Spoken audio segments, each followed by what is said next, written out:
Toute ma vie, j'ai souffert. On me répétait que j'étais un mauvais garçon. Les autres enfants ne pouvaient pas jouer avec moi, ce qui m'a poussé vers la drogue et l'alcool.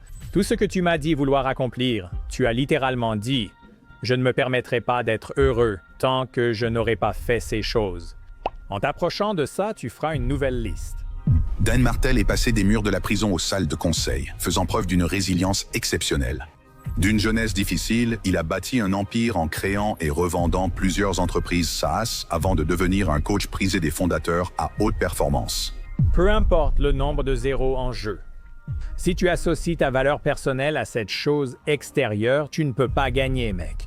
Être millionnaire, c'est savoir créer une valeur d'1 million de dollars. Je suis content d'avoir eu mon argent au bon moment, car si je l'avais eu plus tôt, je l'aurais probablement perdu. L'étape de création où je me trouve, c'est de réfléchir aux problèmes que je veux résoudre dans le monde, puis de concevoir l'entreprise, de m'impliquer dans les affaires et d'affiner l'entreprise comme un produit en soi. Et c'est là que je m'épanouis. Auteur de Racheter votre temps, Dan aide les dirigeants à faire croître leur entreprise sans négliger leur santé, leur famille ou leur bien-être mental. Il ne se contente pas de construire des systèmes. Sa mission est de vous aider à reprendre le contrôle de votre temps et de votre vie. Beaucoup croient être leurs pensées, mais ce n'est pas vrai. Vous n'êtes pas vos pensées, que vous n'avez même pas choisies. Si les gens comprennent vraiment ce que je dis, la relation la plus difficile à construire, c'est aussi la plus importante à construire. Toi avec toi-même, moi avec moi-même.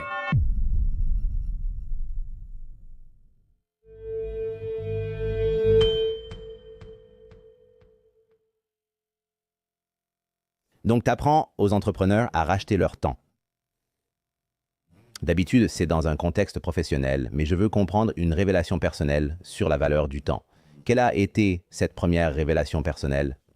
Je pense que ça a à voir avec mes enfants.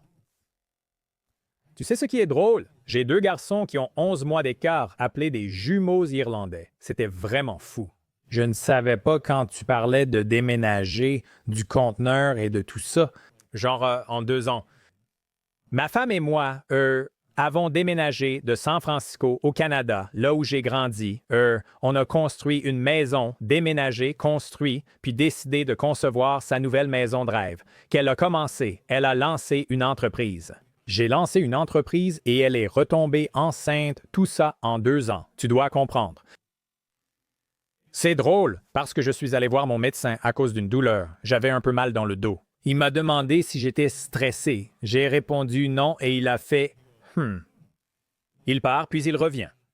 Il me donne ce petit, tu sais, paquet de comprimés. Alors je demande ce que c'est et il me montre sur son iPad. Il cherche et il me montre. Il me dit « Voilà à quoi ça aurait ressemblé si tu n'étais pas venu me voir. » Et c'était le Zona.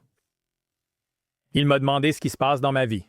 J'ai répondu que je venais de lancer une nouvelle entreprise et que je retournais vivre au Canada. Oh, ma femme Renée est enceinte, et il se met à rire. Il dit « Mec, parmi les 3 plus grands facteurs de stress dans la vie, il y a déménager, changer de travail ou avoir des enfants, et toi tu fais les 3. » J'étais là genre « Ah! » Et il dit « Ouais mec, c'est ton corps qui te dit de ralentir. » Je dis ça parce que ce que mon premier enfant a apporté dans ma vie, ce n'était pas un sentiment de productivité ou de gestion du temps, c'était un sentiment de... Il y avait de la joie à cette époque. Il y a une différence. Tu vois ce que je veux dire? Je sais... Exactement ce que tu veux dire, mais je suis curieux de savoir comment tu t'es laissé désensibiliser au stress et à l'anxiété et au fait de ne pas bien équilibrer ton temps, parce que ça arrive souvent et généralement, il faut que cela... Un grand moment de réveil dans la vie avant de réaliser que tu courais sans vraiment être conscient de la vitesse à laquelle tu courais pendant tout ce temps. Pour toi, c'était le Zona et un enfant, c'était un peu le moment de réveil. Mais comment en es-tu arrivé là? Je pense qu'à cause de la façon dont j'ai grandi et de tout ce chaos, je croyais vraiment que je réussissais alors que mon corps me disait de me calmer. Mais tu vois ce que je veux dire, exactement ce que tu veux dire. Ouais, mec,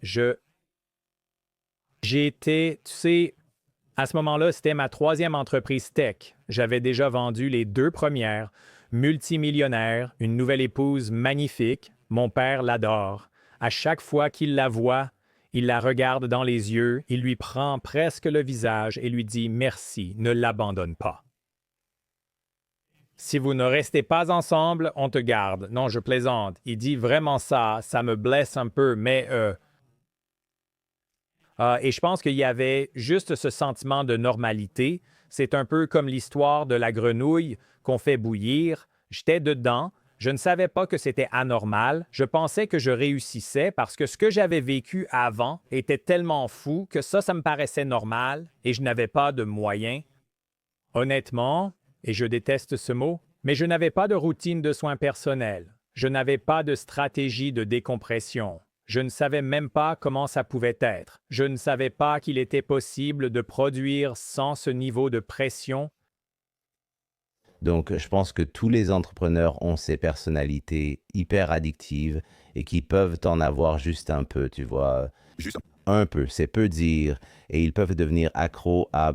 Et je veux que tu racontes à ce public, pour ceux qui ne connaissent pas ton histoire, ce qui s'est passé parce que ça illustre exactement ce dont je parle.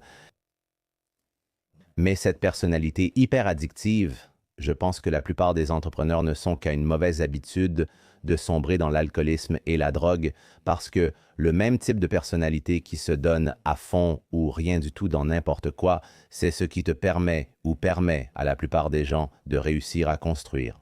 C'est la même adaptation.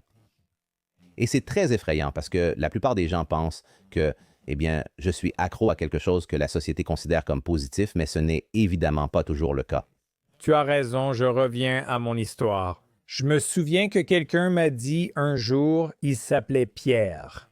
Je dois me rappeler de son nom de famille. Mais bref, il a dit, la différence entre toi, monsieur productif, riche, tu sais, entrepreneur type A, fonceur, Dan, et la personne sans abri sur le trottoir est très mince. La différence, il a dit, la seule différence, c'est que tu as trouvé une adaptation positive à la réponse au traumatisme. Et cette personne ne l'a pas fait. Il s'appelle Pierre Krohn. Je crois qu'il l'appelle l'architecte du cerveau. C'est fascinant parce qu'il m'a dit ça. Et il ne connaissait pas mon passé. Il ne savait pas qu'adolescent, j'ai lutté contre l'addiction. J'ai fini en centre de détention pour mineurs 2 fois. J'ai failli mettre fin à mes jours lors d'une course-poursuite à grande vitesse.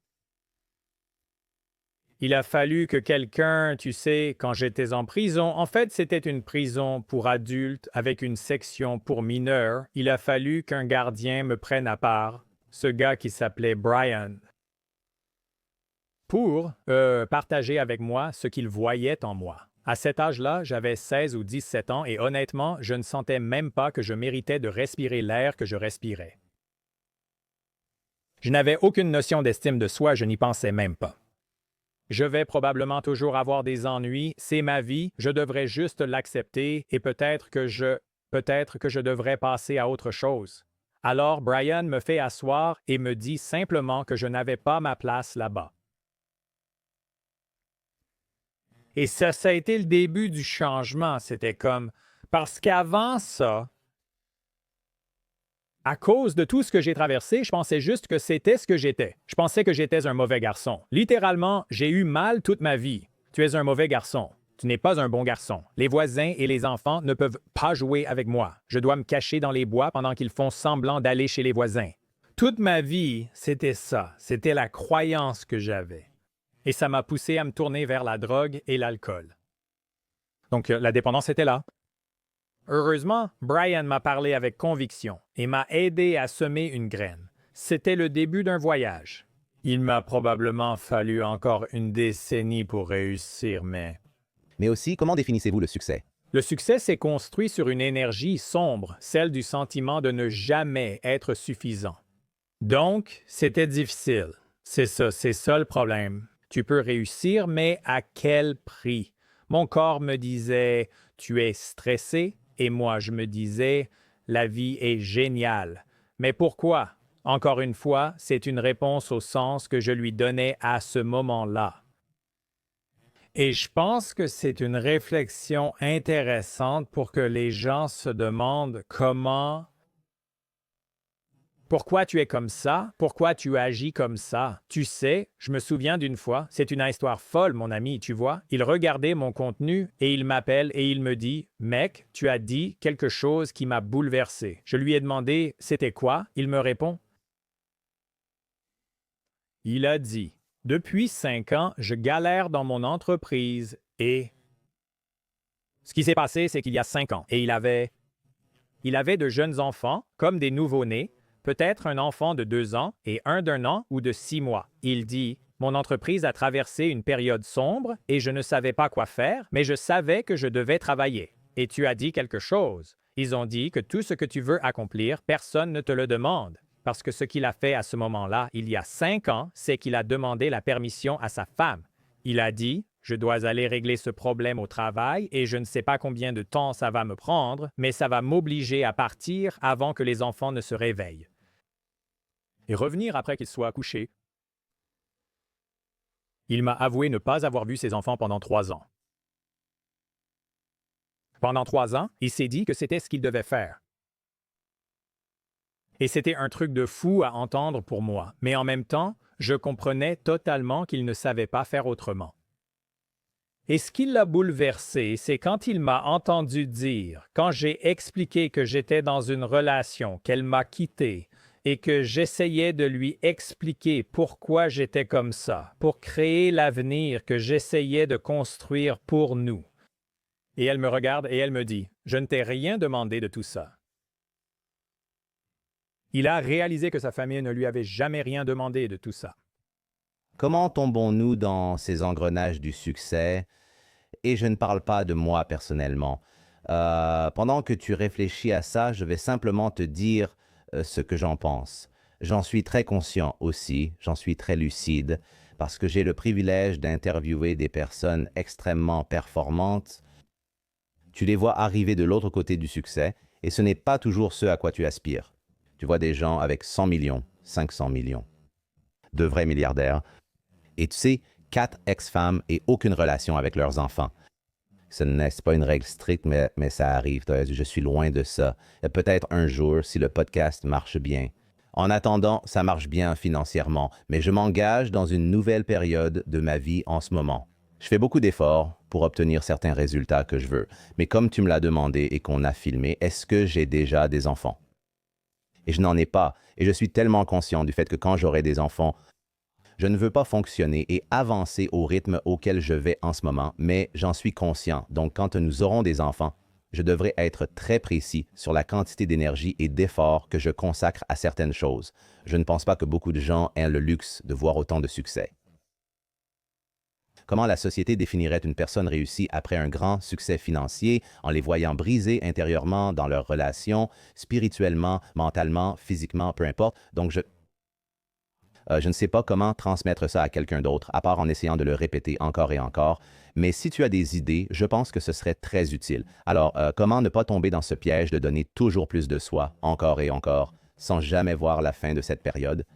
C'est génial, c'est une excellente question et c'est l'un de ces problèmes de luxe. Tu vois, tout le monde se dit, je prends, ouais, inscris-moi, 1 milliard de dollars, voyons ce qui se passe, mets-moi de l'autre côté. La vérité, c'est que quand je travaille avec des gens, je ne fais pas beaucoup de coaching privé, mais quand j'en fais, c'est avec des gars qui font 9 chiffres, des gens très performants. Lors de la première rencontre, et je sais ce que je fais. Je les fais entrer dans mon univers, je les motive pour l'avenir, j'essaye de clarifier les choses, j'ai un processus de visualisation très précis, et ils repartent avec une liste et une vision. L'appel suivant, c'est mon préféré parce que là, je leur présente ce concept où ils viennent juste de créer une liste de règles qui doivent être vraies pour qu'ils se sentent suffisants. Tout ça, ce sont toutes les choses que tu m'as dit vouloir accomplir. Tu as littéralement dit, je ne me permettrai pas d'être heureux, de me sentir accompli, de me sentir suffisant, peu importe le mot, peu importe ce que tu essaies de combler, tant que je n'aurai pas fait ces choses. Et on sait tous les deux que dès que tu t'approcheras de ça et que tu engageras le prochain coach, tu vas refaire une nouvelle liste. Je reviens toujours à Tony Robbins. Il raconte cette histoire, je crois, dans son programme Business Mastery à propos d'un milliardaire russe qui vaut 37 milliards. Envoyé partout en France, très célèbre, estimé, respecté et dirigeant une entreprise publique. Un événement survient et fait chuter la valeur boursière à 27 milliards. Qu'est-ce qu'il fait? Il s'allonge sur une voie ferrée et se fait écraser par un train. C'est une histoire vraie? Oui, c'est une histoire vraie. Cherche. Google, milliardaire russe tué par un train. Pourquoi? Parce que ça n'a pas d'importance combien de zéros sont en jeu si tu attribues ta valeur personnelle à cette chose extérieure. Tu ne gagneras jamais. Mec, jamais. C'est le truc le plus fou. Et je comprends parce que je l'ai vécu, je l'ai ressenti et même je joue avec ça parfois, mais maintenant, j'ai juste le privilège de la conscience. Je me vois, comme tu dis, eh bien, comment Je sais, tu sais, c'est ça qui est cool chez toi, tu sais. Donc voilà ce que je veux que tout le monde sache. Surtout si tu es un grand performeur et que tu écoutes ça, il y a probablement une partie de toi qui sait ce qu'est ta chose. Tu as un avantage, une approche unique, c'est connu de tous, y compris de toi-même. Ta perspective unique sur le monde fait de toi qui tu es lorsque tu réussis. La peur est de perdre ton avantage et ton succès. Je t'invite à y réfléchir car c'est ce que je constate avec les gens avec qui je travaille. Tu penses réussir grâce à cet avantage, mais je te dis que tu réussis malgré lui. En le dépassant, tu auras 10 fois plus de possibilités, même si c'est effrayant. Tu te dis, j'ai réussi grâce à ça, mais c'est une perspective qui fait peur. Malgré tout, je pense que c'est ce que j'ai encore une fois découvert. Comment gères-tu cette idée de tactique? Par exemple, toi, peut-être que tu es excellent en vente et que tu passes tout le temps des appels et c'est comme ça que tu développes ton entreprise. Alors, comment retires-tu cela de ta formule? Ouais, je veux dire, l'avantage de la plupart des gens, ils vont appeler ça la vente. Ils vont appeler ça leur compétence en rédaction. Ils vont appeler ça leur leadership. En tant que président, directeur général et visionnaire, les gens attribueront mes réalisations à leur cœur ou leur gentillesse, peu importe ce que c'est réellement, leur franchise.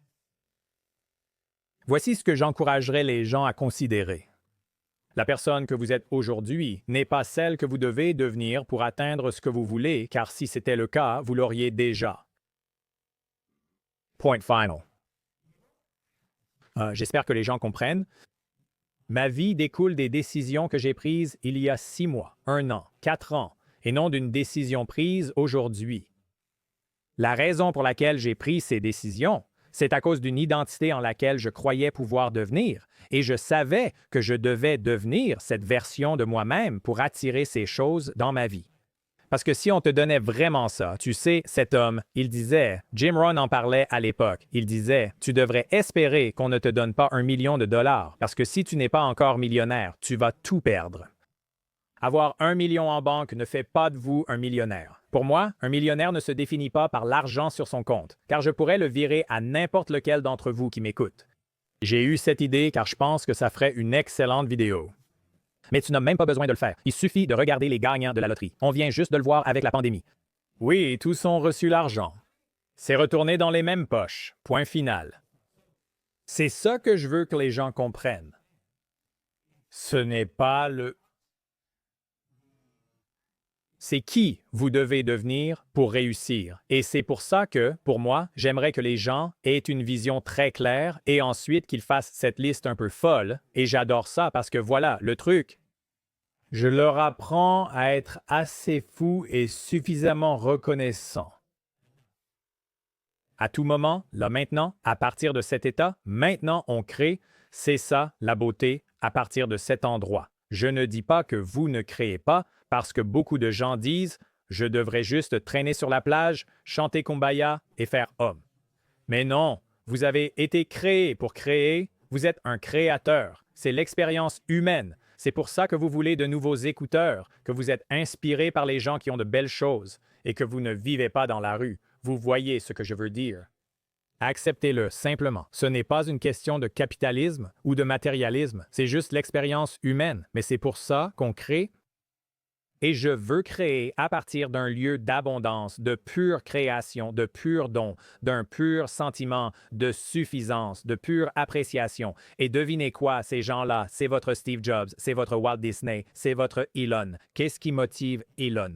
Il n'a besoin de rien faire. Non, il vit simplement dans cet état de... Je veux juste construire, pas à partir d'un sentiment de manque, comme s'il n'y avait pas assez. Non. Je ne sais même pas quel est le chiffre. Et honnêtement, je pense que c'est différent pour chacun, parce que vous avez ce russe avec 37 milliards, qui s'est suicidé, qui s'est allongé sur les rails. Je pense que c'est pour ça que c'est si puissant. La personne qui n'a besoin de rien est la personne la plus dangereuse au monde. On ne peut littéralement pas contrôler la personne qui n'a besoin de rien de personne. Elle est dangereuse pour tous ceux qui sont en compétition avec elle. En même temps, si cette personne se réveille et commence à construire et à créer parce qu'elle n'a besoin de rien, il n'y a pas de réaction émotionnelle au fait de ne pas réussir tout de suite, parce que pour elle, il n'y a pas besoin de réussir. Encore une fois, elle est juste dans le flow, dans le processus, elle crée, c'est brut, c'est fou, c'est génial, vous voyez ce que je veux dire? Et c'est là où je suis arrivé et c'est ma chose préférée à faire découvrir aux gens. La distinction la plus importante dans ma façon de construire aujourd'hui, en dehors de l'état d'esprit, est de créer des SOP, procédures opérationnelles standards, pour structurer mon organisation. Je me concentre également sur le fait d'apporter plus d'équilibre et de m'arrêter à une certaine heure. C'est une excellente question. Je réfléchis pour trouver des similitudes entre ce que je faisais avant et maintenant. La principale différence est que je me concentre sur la construction de l'organisation comme un produit, pas sur le produit lui-même. La plupart des gens se focalisent sur le produit qu'ils vendent quand ils lancent une entreprise. Honnêtement, ils font ce qu'ils vendent. Par exemple, en aidant les gens à se mettre en forme, ils sont l'entraîneur. Si vous avez de la chance, et je dois mentionner mon livre « Rachetez votre temps », c'est le processus pour passer de tout faire soi-même à la gestion et la propriété, n'est-ce pas? Si vous êtes entraîneur, tout à coup, vous possédez une salle de sport et vous avez des entraîneurs. L'étape de création où je me trouve consiste à réfléchir aux problèmes que je veux résoudre dans le monde, puis à concevoir l'entreprise qui attire les talents qui s'impliquent dans l'activité. Et j'affine l'entreprise en tant que produit elle-même. Et c'est là que j'interviens. Quand vous parlez à des personnes qui ont vendu et quitté leurs entreprises, la plupart, lorsqu'elles préparent leur prochain projet, la première question qu'elles posent est « Qui va diriger cela quand Richard Branson décide de se lancer dans les croisières? » Quand il s'est lancé dans Virgin Cruise, sa première question n'a pas été d'aller voir les constructeurs de navires ou d'acheter des bateaux. Il a demandé « Qui est le numéro 1? » C'est littéralement ce dont j'ai parlé avec lui. Il a demandé « Qui est le numéro 2 dans l'entreprise numéro 1? » Et il est allé embaucher le président-directeur général de Carnival et lui a demandé « Veux-tu être le président-directeur général de Virgin Cruises? » Il a répondu avec enthousiasme « Wow, oui !» et s'est soudainement impliqué dans l'organisation et la marque. Oui, il se montre pour les coups de pub. Il regarde tout à travers ce prisme. C'est la plus grande différence. Je dis toujours, quand tu pars de zéro, tu commences par le bas. Si tu as la chance de réussir, la prochaine fois que tu le fais, tu commences par le haut. Et c'est ça, la différence à 100%. Et pourquoi est-ce que c'est beau? C'est une énergie plus facile. Ce n'est pas une lutte. Ce n'est pas dans l'entreprise. Ce n'est même pas sur l'entreprise. C'est de l'entreprise. C'est comme si je concevais le jeu auquel tout le monde joue. Et c'est comme si je commençais un nouveau sport et que je décidais comment ce sport fonctionne. Et j'essaye ça et ça n'a pas marché. Les manches sont trop longues ou la batte. Je dois faire en sorte que... Tu vois, littéralement, tu attires et construis la culture qui attire sans vouloir paraître cliché. C'est la vision. C'est 100% la vision. Ouais. Si tu y réfléchis, deux choses doivent être vraies. Tu dois résoudre un gros problème. Tu sais pourquoi Elon est aussi riche? Il résout le plus gros problème. Les gros mecs, les plus gros problèmes. Des trucs de dingue. Comme j'ai dans mon bureau parce que, franchement, c'est tellement fou pour moi. Parce que j'ai observé Elon. Chez Zip2, je suis un gars du logiciel. Donc, à l'époque de Zip2 jusqu'à X, c'était sa première entreprise, non? Oui, Zip2, il l'a vendu. Ensuite, il a créé X avant de fusionner avec PayPal. Au fil des années, lorsque j'étais dans la Silicon Valley, il apparaissait parfois à une fête, un dîner ou autre. Donc, il est dans les parages, puis il lance Tesla et SolarCity, puis SpaceX, et tu observes simplement cette personne s'attaquer à tout ça. L'humanité n'a pas conscience de son incapacité à devenir multiplanétaire, ce qui est un véritable problème. Il a inventé un problème parce que c'est... Et ce qui se passe, c'est que si tu y réfléchis vraiment, est-ce que c'est son quotient intellectuel? Est-ce que c'est son éthique de travail? Réfléchis à ce qui fait son succès. Est-ce son niveau de prise de risque? Tu sais, il est célèbre pour avoir dit « J'avais 160 millions après PayPal, j'en ai mis 100 ici. » 50. Tu vois ce que je veux dire? La plupart des gens ne feraient pas ça. La plupart des gens ne regarderaient pas leur valeur nette personnelle, leur position de trésorerie, et diraient la moitié ici, la moitié là, tout. Tu vois ce que je veux dire? Genre, tout miser, stop. Non, ok, mais devine quoi, ce n'est pas ça. Parce que le risque, donc, si tu regardes bien, ce qui le rend différent, c'est qu'il voit les choses en plus grand. Mec, c'est tellement fou si tu y réfléchis. La plupart des gens pensent à leur quartier, ils pensent à leur rue. À quelle échelle je pense par rapport à mon voisin? Si tu as un peu de succès, tu penses à ta ville, pas à ta rue? Non. Tu ne penses pas à ta rue, tu penses à ta ville? Ouais. Mais même là, c'est limité. Super limité. Avec un peu de chance, tu rencontres des mentors, des gens qui te disent « Hey, pourquoi pas ton État? » Ouais, allons à l'échelle nationale. Elon ne pense même pas au petit point bleu sur lequel il vit, lui, il pense à la galaxie. C'est fou! NetSuite est un partenaire prospère. L'avenir des affaires est incertain et suscite de nombreux avis divergents parmi les experts. Les marchés montent et descendent, les taux fluctuent. J'aimerais juste que quelqu'un invente une boule de cristal. En attendant, plus de 41 000 entreprises ont sécurisé leur avenir avec NetSuite par Oracle, le numéro 1 des ERP Cloud réunissant la comptabilité, la gestion financière, l'inventaire et les ressources humaines sur une seule plateforme fluide et dynamique. Des analyses et prévisions en temps réel vous permettent d'anticiper l'avenir avec des données exploitables. Clôturer les comptes en quelques jours plutôt qu'en semaines vous permet de passer moins de temps à regarder en arrière et davantage à vous concentrer sur l'avenir. Si j'avais eu besoin de ce produit, je l'aurais choisi. Que votre entreprise génère des millions ou même des centaines de millions, NetSuite vous aide à répondre aux défis immédiats et à saisir vos plus grandes opportunités. Profitez de l'opportunité en téléchargeant gratuitement le guide de l'intelligence artificielle et de l'apprentissage automatique pour les directeurs financiers. C'est netsuite.com/Scott Clary. Indeed est un partenaire de Success Story. Supposons maintenant que vous venez de réaliser que votre entreprise avait besoin d'embaucher quelqu'un rapidement. Comment pouvez-vous trouver rapidement des candidats exceptionnels? C'est simple, utilisez simplement Indeed. Pour le recrutement, Indeed suffit. Plus besoin de lutter pour la visibilité de vos offres d'emploi ailleurs. Les offres sponsorisées sur Indeed vous aident à vous démarquer et à recruter rapidement.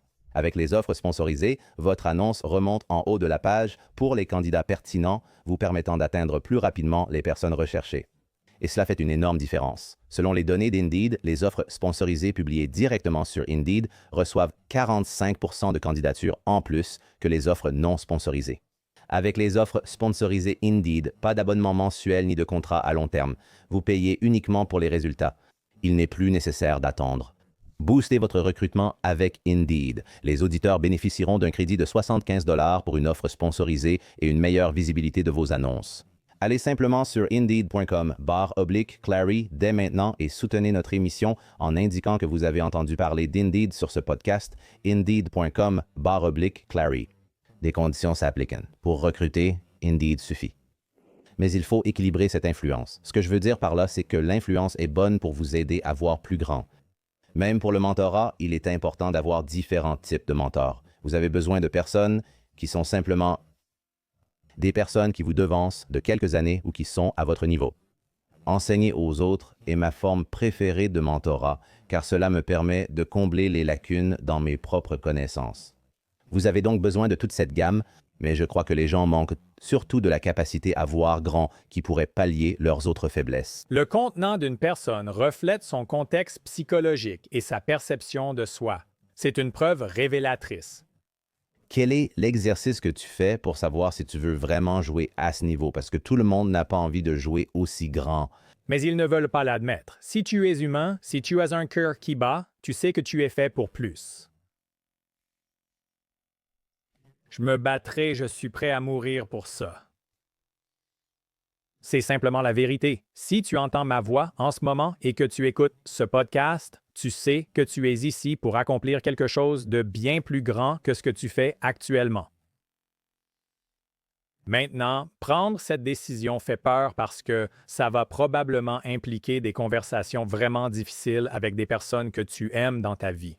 Et évidemment, la personne que tu es aujourd'hui n'est pas celle que tu devras devenir pour accomplir cette chose. Et tout ça, c'est effrayant. Le changement fait peur. Je comprends ça.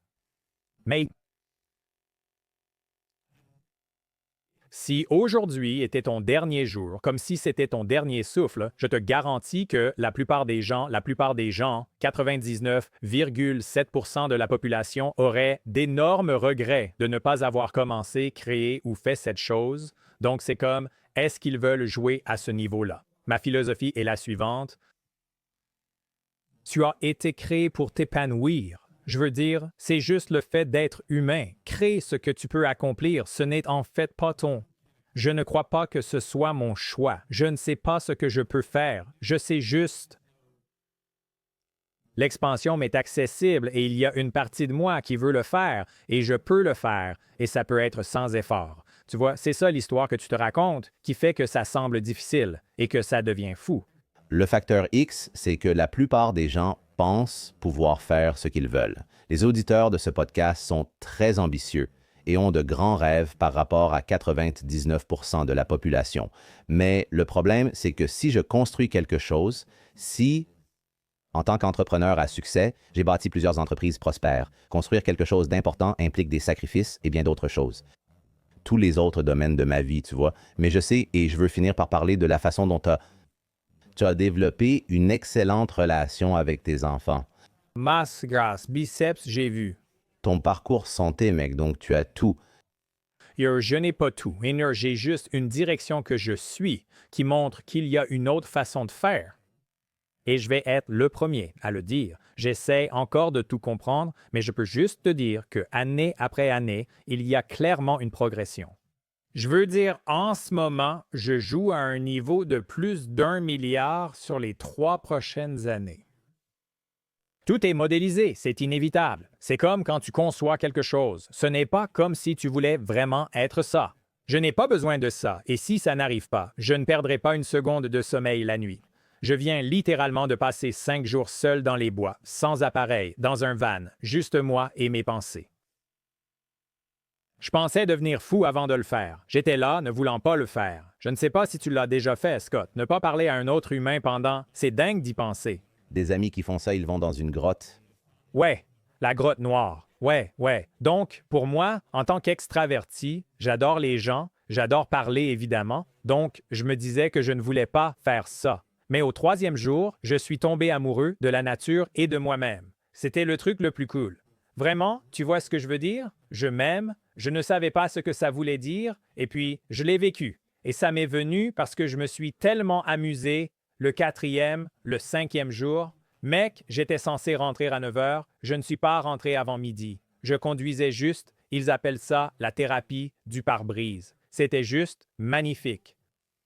J'ai découvert et je veux inviter les gens à comprendre que c'est accessible à tous, que lorsque tu réalises, c'est un peu tout l'espace, sans entrer dans le débat sur la réalité du temps, mais sans humains sur Terre, les arbres et les oiseaux ne perçoivent pas le temps, concept créé par l'homme. Et si tu crois que tu es plus que ton corps, ce qui est le cas, alors quand je conduis, je ris juste de voir à quel point je donne du sens à des choses qui ne sont qu'une illusion d'importance. Mais c'est tout le monde, tu sais. Une fois qu'on réalise ça, c'est génial car on peut vraiment créer beaucoup. D'un certain point de vue, ça n'a pas d'importance. D'un autre côté, ça en a. Et ça en a. C'est un peu fou, mec. C'est un peu là où j'en suis arrivé. Donc, c'est pour ça que quand tu demandes ce qui est différent entre la façon dont je construisais avant et maintenant, c'est que je regarde vraiment l'exercice de création de la chose sans aucun besoin. Je crois que c'est Ramdas qui a dit « Impliqué mais pas attaché. Je pense que c'est la meilleure façon pour moi d'expliquer. Belle phrase. Impliqué mais pas attaché. On crée, ça marche. Cool. Ça ne marche pas, cool aussi. » Les autres aspects de ta vie qui ne sont pas liés au business, alors comment fais-tu pour t'assurer que ceux-là ne soient pas négligés? Je veux dire, j'ai un rythme de vie qui inclut tout ça. C'est juste comme ça que je vois les choses. Je suis un grand fan de la dynamique et je pense que quand tu es dans la dynamique, tu dois y rester, tu vois. La plupart des gens ne réalisent pas ça. Donc, j'ai mon propre jet, j'ai un avion et je me souviens la première fois, j'étais avec mon pilote et un pote m'a dit « Hey, tu voles par là, tu devrais venir me chercher. » J'ai dit « D'accord, c'est mon avion, fais-le atterrir. » Et le pilote m'explique que ça coûte la même somme d'argent pour atterrir et décoller en carburant pour jet que d'y aller directement. J'étais épaté. Il m'a dit que tout l'effort résidait dans le décollage. Même Elon parle de la quantité de carburant nécessaire pour atteindre la vitesse de libération. Ah ouais, il dit entrer dans n'importe quelle atmosphère, c'est facile. Mais sortir dans l'espace, c'est 10 fois plus dur, 100 fois plus dur.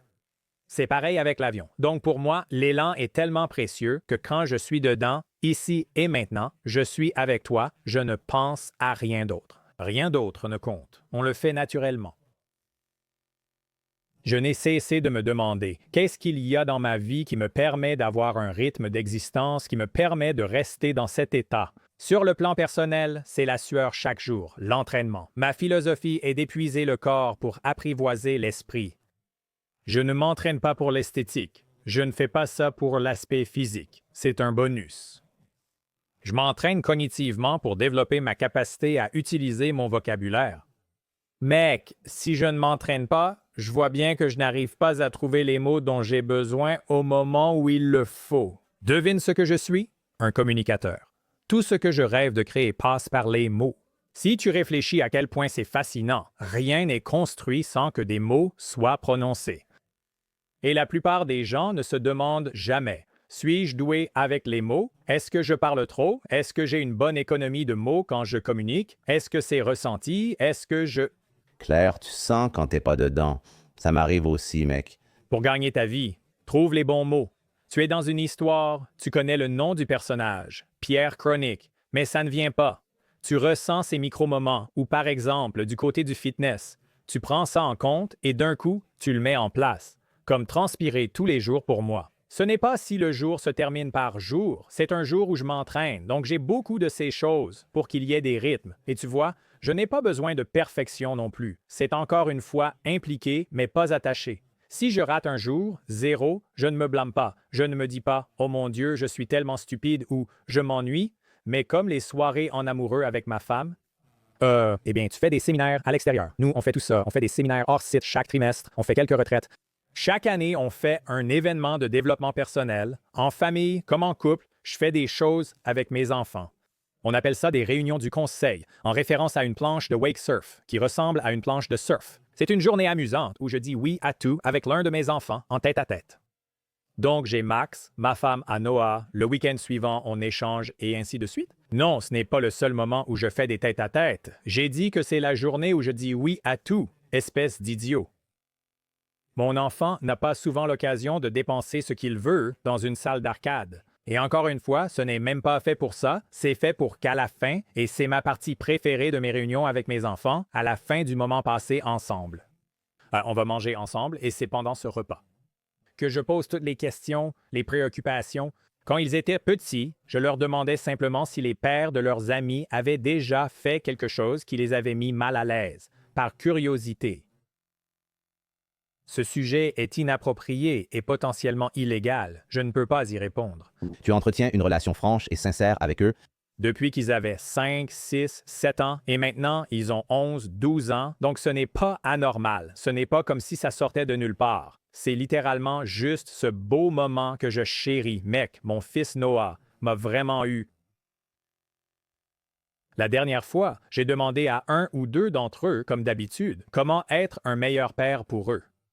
Je sais que tu ne me diras jamais comment m'améliorer, mais j'aimerais vraiment un petit conseil. Ils disent toujours que tu es le meilleur, mais je leur réponds que ce n'est pas le cas et que je ne peux pas l'être. Il m'a donné quelque chose. J'ai oublié ce que c'était. Je crois il a dit « Je veux que tu joues aux jeux vidéo avec nous. Je ne joue pas aux jeux vidéo. » Je me suis dit que j'apprendrais à jouer à Roblox, quoi que ce soit. Et puis, il me dit « C'est vraiment cool. » Il demande « Qu'est-ce que je peux faire? » Il a 11 ans.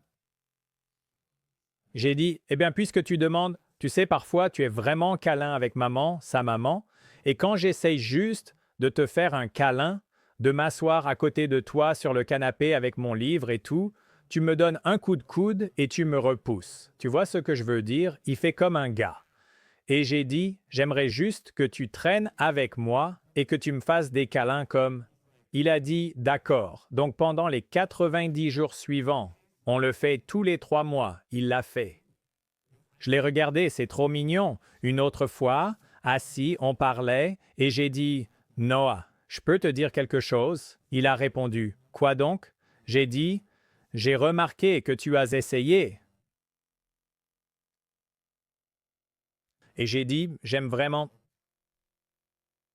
J'aime que tu aies fait ça. Et ils se mettent à pleurer. Et je suis là. Pourquoi tu pleures, né? Il me dit, tu pleures. Je ne sais pas pourquoi tu... Je suis juste là, mec, regarde. Je n'arrive pas à croire la relation que j'ai avec ce gamin, tu vois. C'est tellement beau. J'espère qu'un jour tu auras ça, moi aussi, parce que je sais ce que tu voudrais en tant que personne, et tu espères. Je me dis, oh mon Dieu, je suis tellement content d'avoir lu ce livre, ou d'avoir fait cette chose, ou d'être allé à ce séminaire. Il y a plein de choses que je fais pour maintenir ce rythme d'existence, et c'est un processus itératif. À la fin de la journée, la seule chose qui compte quand tu meurs, ce sont tes relations. Est-ce qu'il y a des gens autour de toi qui t'aiment? Je pense que les gens perdent ça de vue. Mec, j'ai entendu, tu sais qui est Sal Forsythia, Andy? Forsythia, d'accord. Donc, Andy's First Form, son frère Sal, je crois qu'il est le président-directeur général maintenant. First Form, il a été président pendant un moment où c'était comme la division de, il est arrivé et il a gravi les échelons, et puis, bref, il dirige essentiellement l'entreprise. Et il parlait lors d'un événement où nous intervenions tous les deux, et j'ai regardé son intervention parce que je ne l'avais jamais vu parler, il ne parle pas beaucoup. Et il parlait des relations et il parlait de leurs valeurs et c'était plutôt dans le contexte des personnes qui t'entourent, d'accord, la famille, oui, mais même les équipes, parce qu'il parle de ses collaborateurs directs, les gars, je veux dire, là-bas, c'est probablement une entreprise qui fait 800 millions par an. J'ai visité leur site et leur entrepôt. La culture y est palpable et vraiment à un autre niveau. Si vous êtes un entrepreneur, étudiez First Form, suivez Sal. Allez-y, En fait, je vais intervenir à ce sommet de Saint-Louis avec Ben Newman, allez apprendre. Parce qu'il a dit quelque chose, il dit, vous savez, les gens me demandent toujours à propos des gars. Ils les appellent les jeunes gars, ou peu importe. Il a un nom pour eux. Et il dit, ce sont mes gars, on construit ensemble, on gagne ensemble, on perd ensemble. Ce sont eux, ce sont les gars que j'ai choisis. Il y en avait 8, maintenant il en reste 7. Ce sont ceux avec qui je vais construire. Il y a des gens qui travaillent pour lui, oui.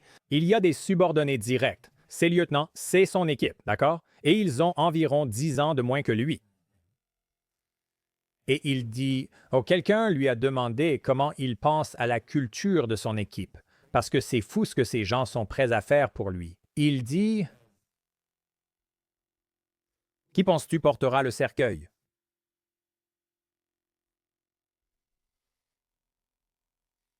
Il dit, si quelque chose m'arrive, qui va porter le cercueil?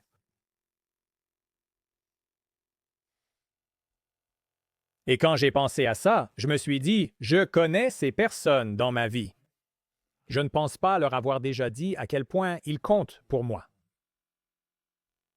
Et cette seule phrase a changé toute ma perspective. Je pense que la plupart des gens dans le business, pour être honnête, il y a 15 ans, je ne pensais pas comme ça. J'étais trop focalisé sur la performance. Maintenant, je dois être meilleur pour vous soutenir, pour que vous soyez là grâce à votre caractère et la confiance que j'ai en vous, car je sais que vous porterez le cercueil et prendrez soin de René et de mes garçons. Allons-y. C'est plus grand que le business. Tu es une personne ultra performante. Tu as atteint tous ces jalons financiers que la plupart des gens considéreraient comme un énorme succès. Maintenant, tu as construit toutes ces relations vraiment solides dans ta vie avec ta femme, tes enfants, tes collègues, les personnes qui travaillent pour toi, tes amis, ton père. Selon toi, quelle a été la relation la plus difficile à construire et quelles leçons en as-tu tirées? Eh bien, je veux dire, la relation la plus difficile, c'est celle avec soi-même. Je vais introduire ça et je vais retourner le cerveau des gens en le disant, mais il faut que vous l'entendiez. Quand tu te parles à toi-même, il y a la voix et il y a la personne qui l'entend. Et tu n'as jamais fermé ta gueule si tu y réfléchis, Scott. Jamais dans toute l'histoire où tu es conscient et éveillé, tu n'as fermé ta gueule. C'est fascinant d'y penser. Parler sans cesse, ça ne s'arrête jamais. C'est fascinant car, pour beaucoup, la façon dont ils se parlent à eux-mêmes, si quelqu'un disait à voix haute ce qu'ils se disent intérieurement, il lui mettrait un coup de poing au visage. La merde que tu te dis à toi-même, tu te la dis à toi-même, tu lui mettrais un coup de coude dans la tempe. Moi, je mettrais un coup de poing. Si quelqu'un disait ça à ma femme, il serait mort. Tu vois ce que je veux dire? Je vois exactement ce que tu veux dire. Donc, quand tu demandes quelle relation a été la plus difficile, ce n'est pas le business. C'est littéralement comprendre la différence. Il y a le je et le soi, il y a l'unité de l'âme et qui je suis, et l'infinité de ça, et puis il y a l'ego qui veut me dire que rien ne va marcher et tout ce genre de choses. Et plus j'ai travaillé là-dessus, étudié ça, créé cette séparation, et que je pouvais un peu observer ça, je me souviens avoir littéralement dit à un président-directeur général qui dirige une de mes entreprises, on faisait un séminaire en dehors du bureau et il m'a demandé « Comment tu gères tout ça? » Et je lui ai dit « Eh bien, je deviens vraiment conscient d'où vient ce discours intérieur négatif. » Il m'a dit « Qu'est-ce que tu veux dire par discours intérieur négatif? » Alors, tu as déjà envisagé qu'il y a, et dès que je leur ai partagé ça, c'était comme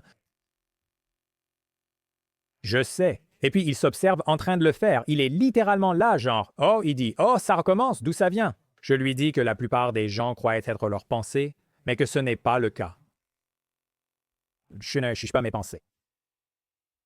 Ça va faire genre, de quoi tu parles? Tu n'es pas tes pensées, tu n'es pas tes pensées, tu n'as même pas choisi tes pensées. Quand tu conduis dans la rue et que tu penses à appeler quelqu'un, d'où ça vient? Au hasard, non. Donc, si les gens comprennent vraiment ce que je dis, la relation la plus difficile à construire, c'est aussi la plus importante à construire. Toi avec toi-même, moi avec moi-même. Je tiens à remercier Cornbread Hemp de soutenir cet épisode. Maintenant, les gummies cannabidiol de Cornbread Hemp ont vraiment été un excellent ajout à ma boîte à outils bien-être. Je ne les utilise pas tous les jours, seulement quand je veux me détendre après des semaines particulièrement chargées, mais ils sont parfaits pour ces moments où tu veux relâcher la pression et retrouver ton équilibre, vraiment déconnecté du travail. Ce qui rend les produits de Cornbread spéciaux, c'est qu'ils sont fabriqués à la main en utilisant uniquement la fleur de chanvre biologique certifiée United States Department of Agriculture. C'est le meilleur moyen d'obtenir l'expérience la plus pure et puissante. Pas d'agent de remplissage, pas d'artifice, juste de la pureté à spectre complet dans de délicieuses saveurs pastèques, fruits rouges et pêche. Je les garde dans ma table de nuit pour les moments où j'ai besoin d'un petit coup de pouce pour me détendre. J'apprécie aussi leur transparence. Chaque lot est testé par un laboratoire tiers, donc vous savez exactement ce que vous consommez. Et ils ont préparé une offre spéciale pour tous les auditeurs du podcast Success Story. Les auditeurs peuvent économiser 30% sur leur première commande. Il vous suffit d'aller sur cornbreadhemp.com/success et d'utiliser le code success lors du paiement. C'est cornbreadhemp.com/success, code success pour 30% de réduction sur votre première commande de ces incroyables bonbons gélifiés. Le HubSpot Podcast Network, partenaire de Success Story, propose d'autres podcasts que vous adorerez si vous aimez Success Story. Un de mes préférés est I Digress, animé par mon pote Troy Sandage. Chaque épisode fait moins de 30 minutes. I Digress aide à éliminer la complexité, les complications et la confusion dans votre entreprise grâce à des cadres et des stratégies pour atteindre un succès véritable, évolutif et durable. Pour les entrepreneurs en pleine création, le podcast I Digress est incontournable. C'est l'un des plus utiles en business. Faites-vous plaisir et écoutez le podcast I Digress partout où vous écoutez vos podcasts. C'est intéressant parce que plus on a une attitude de haute performance, plus on a probablement un discours intérieur négatif. Plus tu te critiques durement, jamais satisfait de tes accomplissements, déplaçant constamment tes objectifs sans réaliser tes progrès. En 5 ans, tu as fait bien plus que ce que tu espérais à l'époque, mais tu restes insatisfait. On l'a déjà évoqué. Je suis d'accord avec ça. Je pense qu'il faut séparer la haute performance parce qu'en fait, en étudiant les meilleurs du monde, parce que c'est ce que je préfère faire, c'est simplement modéliser. Je me dis, je suis bête. Vous avez réussi. Montrez-moi comment faire pour que j'essaie aussi. Et si tu étudies même un Steve Jobs, il était clairement cette personne-là. Ensuite, il quitte Next, il revient et il partage ça avec tout le monde. J'avais besoin de passer par Next pour devenir la personne capable de construire Apple. Il a dit ça et je pense que ce qui se passe, c'est que la performance élevée et l'autocritique négative te permettent de créer un Apple et un Next, mais pas la version 2 d'Apple. L'iPhone, Apple, Encore une fois, ces personnes qui disent « sacrifie-toi complètement, vas-y à fond », beaucoup d'entre eux sont sur les réseaux sociaux maintenant, ce qui n'est pas mon truc, je trouve ça toxique. Et ils vont me dire que c'est nécessaire. Tu penses encore que c'est à ton avantage, mais je crois que tu as déjà réussi. Malgré tout, parce que mon instinct me dit que ta créativité et ta capacité à exécuter sans les éclats émotionnels, que tu continues à balancer à tout bout de champ te rapporterait en fait plus, parce que tu n'aurais pas à régler toute la merde que tu crées sous prétexte que je dois leur faire savoir, je suis sérieux. Non, tu peux vraiment créer, être et agir sans tout ça, il n'y a pas besoin, et c'est pour ça que je n'y adhère pas. Personnellement, je comprends, je le saisis. J'ai fait des Ironman complets, et pour y arriver, j'ai dû aller dans des endroits sombres de ma tête pour continuer d'avancer. Parce que chaque partie de mon être a envie de s'allonger, bordel. Je comprends ça, mais tu sais quoi? Ce n'est pas obligatoire. Tu peux apprendre à le faire sans ça. Je pense que certaines des personnes les plus performantes, comme Branson, Disney, Jobs, ont trouvé ça. Ils y sont arrivés. Je ne sais pas si quelqu'un leur a appris cela. Par exemple, je ne pense pas que la présidente-directeur générale de SpaceX reçoive assez de crédit pour sa capacité à probablement créer un cadre pour travailler avec Elon. Je pense qu'elle est l'arme secrète d'Elon Musk. Travailler avec lui n'est sûrement pas facile, mais elle est assez intelligente pour lui expliquer les choses. Encore une fois, ce ne sont que des suppositions de ma part. J'aimerais lui demander un jour. Parce que pour moi, c'est ça qui libère le vrai potentiel. Quand tu peux créer sans générer de débris émotionnels à cause de tout le bazar mental, toutes les pensées négatives qui te poussent en avant, tout ce sentiment de ne jamais être assez, tout ça. La colère, mec, c'est comme moi. Et encore une fois, je reviens à moi, je repense à la version de moi à 24 ans. En me disant « bon sang, j'étais en colère contre tout le monde. Purée, je créais juste pour prouver à tout le monde qu'ils avaient tort. Je bossais 100 heures par semaine juste pour m'acharner parce que je devais le mériter. Si je ne travaille pas, je ne mérite pas le succès. Toutes les conneries que je me racontais, c'est comme un ami à moi, il me dit « tu sais, je n'ai pas l'impression de le mériter. » Son père est riche et il a l'opportunité de diriger cette entreprise. Il dit « je n'ai pas l'impression de le mériter. Je ne l'ai pas gagné. » Que signifie mériter quelque chose? Qu'est-ce qui devrait être vrai pour que tu le mérites? C'est une question intéressante. Et si rien n'avait besoin d'être vrai pour le mériter? Est-ce que tu t'autoriserais simplement à accepter? Idée intéressante. Je t'ai entendu en parler dans le podcast d'Ed Millett. Maintenant, tu parles que des opportunités qui se présentent et du fait de ne pas en profiter ou de ne pas avoir fait le travail en amont pour pouvoir les saisir. Mais est-ce une question de ne pas avoir fait le travail en amont ou bien est-ce une question de tu sabotes dans toi-même cette opportunité parce que tu ne te sens pas digne de la recevoir? Donc, est-ce que c'est une question de reconnaissance et de curriculum vitae ou est-ce que c'est vraiment juste ta propre mentalité? Je pense qu'il y a deux choses. Ce qui est intéressant dans tout ça, c'est que l'un de mes associés, Matt, il dit tout le temps qu'il pense que deux choses peuvent être vraies en même temps. Parce que moi, j'aime bien cette idée. Oh, ouais. Il dit, je lui demande pourquoi cette personne a fait ça, c'est à cause de ça. Et lui, il répond, ou alors ça pourrait être à cause de ça. Il dit que les deux peuvent être vrais simultanément. Je pense que c'est une bonne perspective. Si quelqu'un ne fait pas le travail par manque de compétences, il y a des compétences à développer. On ne peut pas simplement se réveiller avec. Comme je l'ai dit, si tu n'es pas millionnaire, être millionnaire, c'est savoir créer 1 million de dollars de valeur. Si je te donne 1 million de dollars et que tu ne sais pas le gérer, je suis content de l'avoir eu quand je l'ai eu. Si je l'avais eu plus tôt, je l'aurais probablement perdu. Donc, je pense qu'il y a une partie où tu dois développer des compétences. Et c'est pourquoi je pense que chaque défi dans ta vie est littéralement conçu pour te préparer à recevoir ce que tu as demandé. Si les gens comprenaient que c'est ainsi que ça a toujours fonctionné et que tu ne t'es jamais amélioré sans affronter des défis, tu verrais les défis avec gratitude. Tu dirais « Oh cool, c'est là où je vis. Je ne veux pas de petits problèmes, mec. » Scott, si tu as de petits problèmes, tu sais ce que tu as? Une petite vie, ouais, c'est vraiment aussi simple que ça. Montre-moi la taille de tes problèmes, je peux te dire la taille de ta vie. Donc, j'ai toujours essayé d'affronter les défis en sachant que ça va me préparer à recevoir ce que j'ai demandé. Si je ne le fais pas, je ne le recevrai pas. Si je l'obtiens, il a demandé, est-ce que tu t'auto-sabotes ou je l'obtiens, je ne suis pas prêt et je gâche tout? En ce moment, l'auto-sabotage est bien réel.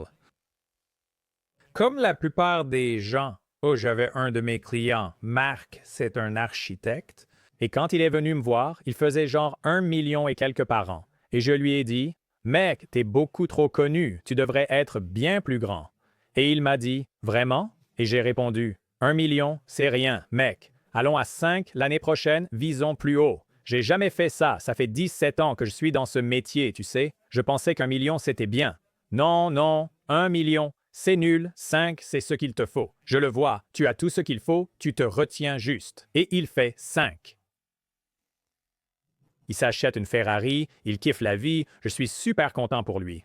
Tout ce que je lui dis, c'est « ne le rends pas ». Il me répond « je ne vais pas le rendre, pourquoi je le rendrais ?» Je lui dis « ne le rends pas » parce que, il me demande « pourquoi tu dis ça? À qui je le rendrais, Marc? » Je te le dis, 90% des gens qui grandissent aussi vite ne sentent pas qu'ils le méritent. Tu ne t'en rends peut-être même pas compte, et je ne veux même pas te demander ta situation financière, je ne veux même pas te demander pour ton business, je veux juste que tu saches que la plupart des gens qui grandissent comme ça ne sentent pas qu'ils le méritent, vont rapidement s'auto-saboter pour créer une situation qui les fait échouer. Ce n'est pas de leur faute. Je l'ai vu arriver maintes fois. Que s'est-il passé avec Marc? 2,5 millions l'an d'après. Je peux seulement leur montrer où est l'eau. S'ils ne veulent pas boire l'eau, je peux éclairer le problème. Ils ne veulent pas analyser, c'était littéralement un état d'esprit. Il avait une identité de 2,5 millions de dollars et son thermostat était réglé sur le froid. Et je veux dire, c'est juste que je me souviens, 12 mois plus tard. J'étais comme, parce que je n'étais pas beaucoup là. Et je lui ai demandé, et il m'a dit que tu avais raison.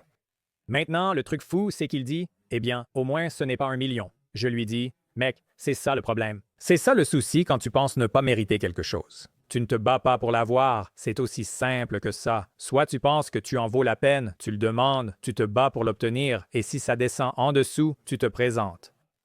Ou alors tu trouves des excuses, tu traînes des pieds, tu restes passif. C'est vraiment une question personnelle. Une décision sur la façon dont tu vois le monde.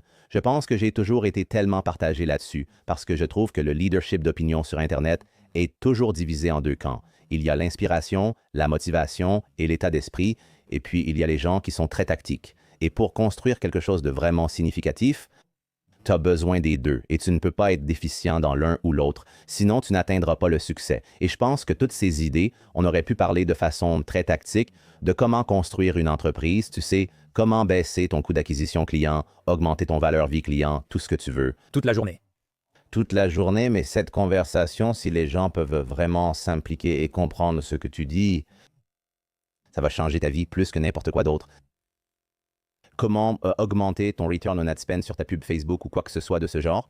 Être le premier est crucial. Le défi, Scott, c'est d'enseigner cela aux gens en ayant l'espace nécessaire. C'est facile pour moi de dire qu'il faut faire des réunions avec les enfants, des séminaires et une réunion hebdomadaire avec sa femme, des retraites et s'entourer. Mais où trouver le temps quand on coule? La plupart des gens ne savent pas lâcher prise.